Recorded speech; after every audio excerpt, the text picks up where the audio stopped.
Hi, I'm Gary Howard. I'm the Veterans Employment Representative at the Franklin Hampshire Career Center, here with my two buddies that I work with and veteran service officers, sharing our experiences, how veterans mediation helps us to work with our customers. I'm Ray Janke. I'm a Belchertown veterans agent, and I've been using veteran mediation for over 5 years. I'm Stephen Connor. I'm the Director of Central Hampshire Veteran Services, and I have 10 towns in my district, and I've been using mediation, how many years we have? We're at 7 or 8, I think. 7 years. And I use it because veterans are unique. And veterans, at times, some justly so, sometimes unjustly, feel really put upon by the greater public. That's very predominant with our Vietnam veterans. But even veterans going forward, to today's veterans, feel like they're not understood. And that is with landlords I deal with mostly, billing companies. Sometimes it's just somebody in another office within city government, and veterans get frustrated with the bureaucracy, and it doesn't go the way they were trained it goes. Boy, I'll tell you, you get in line, you wait long enough, you're going to get what you need when you're in the military.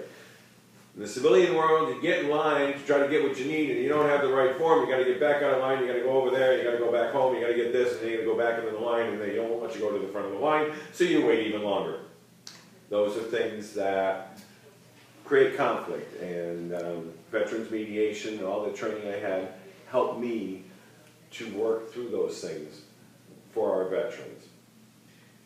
My office, one word describes how veteran mediation helps the veterans and their families. We put hope back into the problem.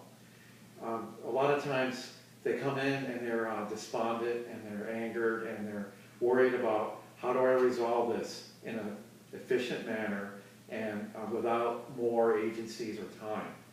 So the hope is we give them tools.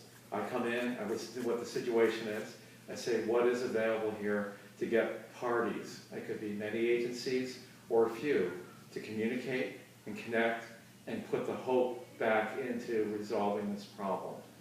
Many of the families appreciate what we do because the pressure and the burden of the unresolved issue becomes resolvable, or if it's not resolvable, at least they know why it isn't and what their options are. And they appreciate someone listening and connecting and building the bridges between these different agencies and people and drawing them together so they can communicate and resolve the issues that they're dealing with. Yeah, and it is building bridges, and it's whether it's an employer and the veteran, whether it's the landlord and the veteran, anyone like that. Yeah, as a Veterans Employment Representative, I work getting referrals from veteran service officers based on Chapter 115 and other needs.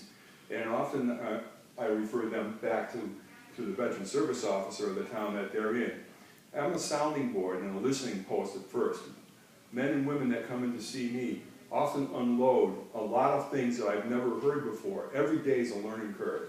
And with the veterans mediation training that I received, I was very pleased to know that it's the listening and the direction of the questioning that you do that can help that person to elicit the answer that they need from themselves. I often arbitrate with them with transportation issues, family issues, sons and daughters that they're trying to pay for or help for, and it's that type of thing.